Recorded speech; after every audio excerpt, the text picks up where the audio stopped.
আসসালামু আলাইকুম। ওয়ারনেক্স নিউজ বাংলা অধিবেশন প্রবাহতে আপনাদের স্বাগত।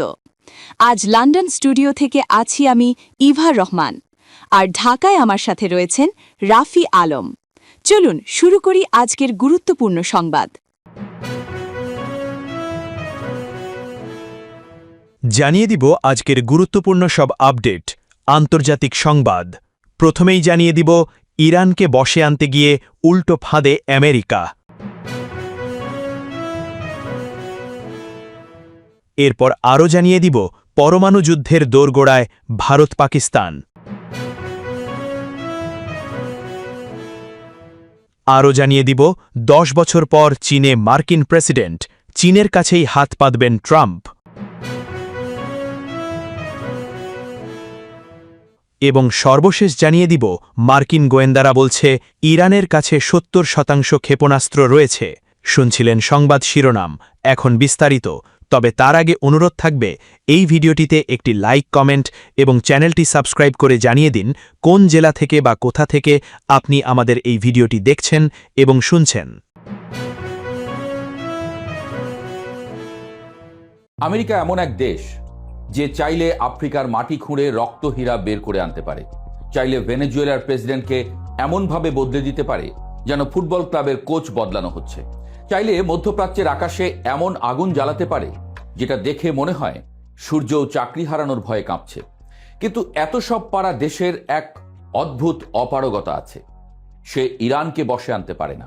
এই ব্যর্থতা আমেরিকার কাছে শুধু কূটনৈতিক সমস্যা না, এটা আত্মসম্মানের প্রশ্ন।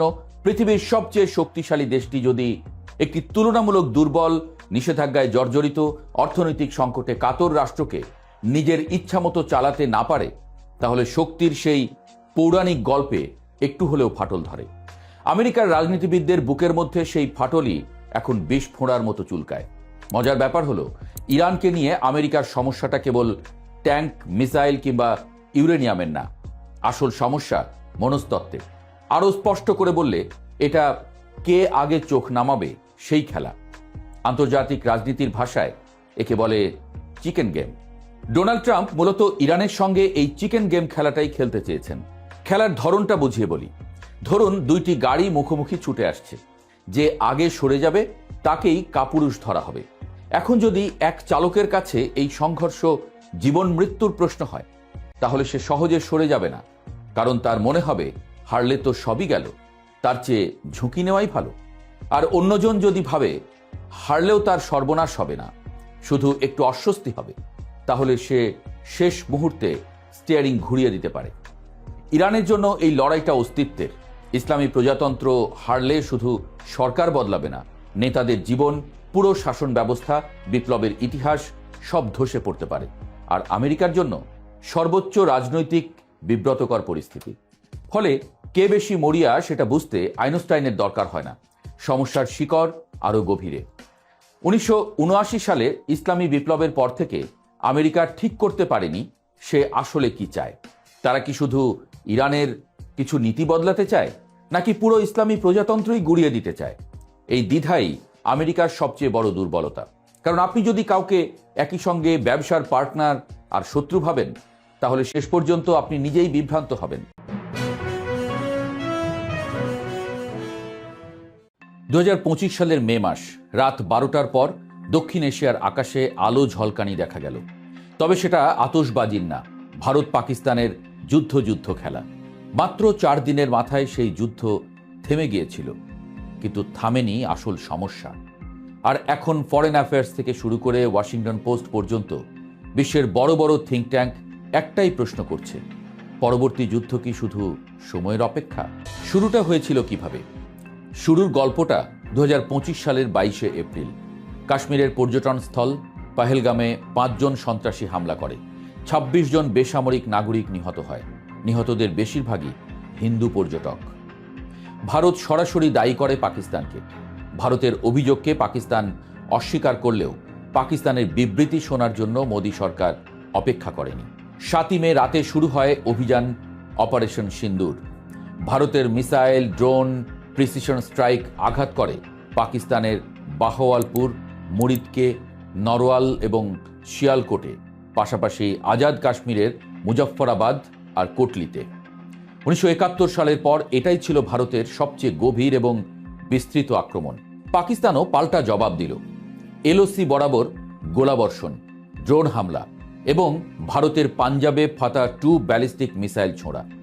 ভারতের একটা এয়ারবেজের কাছে সেটা ইন্টারসেপ্ট করা হয়। 4 দিন পর 2025 সালের 10ই মে দুই দেশের সামরিক প্রধানদের হটলাইনে কথা হয় এবং যুদ্ধবিরতি ঘোষণা হয়।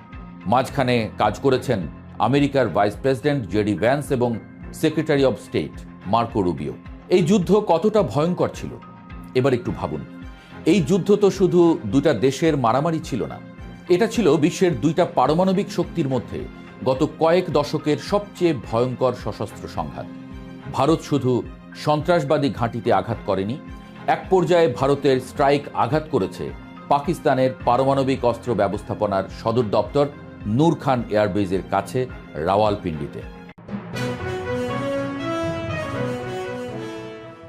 মধ্যপ্রাচ্যে যুদ্ধের আগুনে যখন টালমাটাল বিশ্বের অর্থনীতি, ঠিক সেই সময়ে যেন বাধ্য হয়ে শি জিনপিংয়ের মুখোমুখি হচ্ছেন ডোনাল্ড ট্রাম্প। এর মধ্য দিয়ে দীর্ঘ প্রায় 1 দশক পর কোনো মার্কিন প্রেসিডেন্ট পা রাখতে যাচ্ছেন চীনের মাটিতে। হরমুজ প্রণালীতে আমেরিকার নৌ অবরোধ এবং ইরানের শক্ত নিয়ন্ত্রণ উত্তপ্ত করে রেখেছে পরিস্থিতি। গত মার্চ মাসের নির্ধারিত বেইজিং সফর পিছিয়ে যাওয়ায় পরিষ্কার হয়ে গিয়েছিল কতটা চাপের মধ্যে আছে হোয়াইট হাউস। মার্কিন প্রেসিডেন্টের আসন্ন চীন সফরকে দুই মিত্রশক্তির মিলন মেলা মনে হতে পারে। শি জিনপিংয়ের সঙ্গে দ্বিপাক্ষিক সম্পর্ককে বন্ধুত্ব বলেও দাবি করেন ট্রাম্প, কিন্তু অনেকের ধারণা এবারের সফর বেইজিংয়ের কাছে ট্রাম্পের এক প্রকার রাজনৈতিক আত্মসমর্পণ। মার্কিন প্রেসিডেন্ট ডোনাল্ড ট্রাম্পের সামনে পাহাড় সমান সমস্যা থাকলেও কিছু বিষয় দ্রুত সমাধানের কোনো বিকল্প নেই। যেমন হরমুজে অচলাবস্থার মধ্যেও বিশ্ববাজারে আমেরিকার বাণিজ্য টিকিয়ে রাখা, ইরান পরিস্থিতি সামাল দেয়া এবং তাইওয়ান ইস্যুতে চীনের সঙ্গে সরাসরি বিরোধে না জড়ানো। ট্রাম্প চাইছেন চীন যেন প্রচুর পরিমাণে মার্কিন বিমান কেনে, পাশাপাশি বেইজিং যেন ইরানকে বুঝিয়ে সুঝিয়ে হরমুজ প্রণালী থেকে নিয়ন্ত্রণ উঠিয়ে নেয়াতে ভূমিকা রাখে। যুদ্ধ শুরুর আগের সময়ের তুলনায় ইরান এখনও প্রায় 75% ক্ষেপণাস্ত্র উৎক্ষেপণ যান এবং 70% ক্ষেপণাস্ত্র মজুত ধরে রাখতে সক্ষম হয়েছে। এছাড়া মার্কিন নৌ অবরোধের মধ্যেও ইরান 3 থেকে 4 মাস টিকে থাকতে পারে। প্রেসিডেন্ট ডোনাল্ড ট্রাম্পের প্রশাসনের নীতি নির্ধারকদের কাছে গত সপ্তাহে দেয়া যুক্তরাষ্ট্রের কেন্দ্রীয় গোয়েন্দা সংস্থার একটি গোপন বিশ্লেষণে একথা বলা হয়েছে। সিআইএর এই নথির বিষয়ে জানাশোনা থাকা 4 ব্যক্তি এ তথ্য দিয়েছেন। এই মূল্যায়ন প্রেসিডেন্ট ট্রাম্পের দ্রুত যুদ্ধ শেষ করার আশাবাদ নিয়ে নতুন করে প্রশ্ন তুলেছে বলে মনে করা হচ্ছে।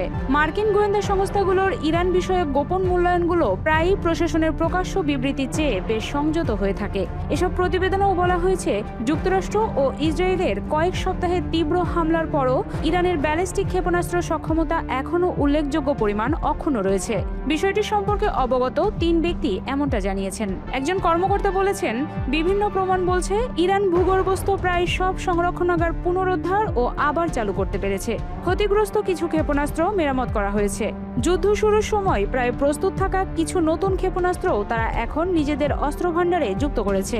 দ্য ওয়াশিংটন পোস্টের সঙ্গে কথা বলা একজন মার্কিন কর্মকর্তা বলেন, ইরানের নেতৃত্ব আরও কঠোর, দৃঢ় ও আত্মবিশ্বাসী হয়ে উঠেছে। তাদের বিশ্বাস, তারা যুক্তরাষ্ট্রের রাজনৈতিক আকাঙ্ক্ষার চেয়ে বেশি সময় টিকে থাকতে পারবে এবং দেশের ভেতরে যে কোনো প্রতিরোধ দমনে কঠোর নিয়ন্ত্রণ বজায় রাখতে সক্ষম হবে।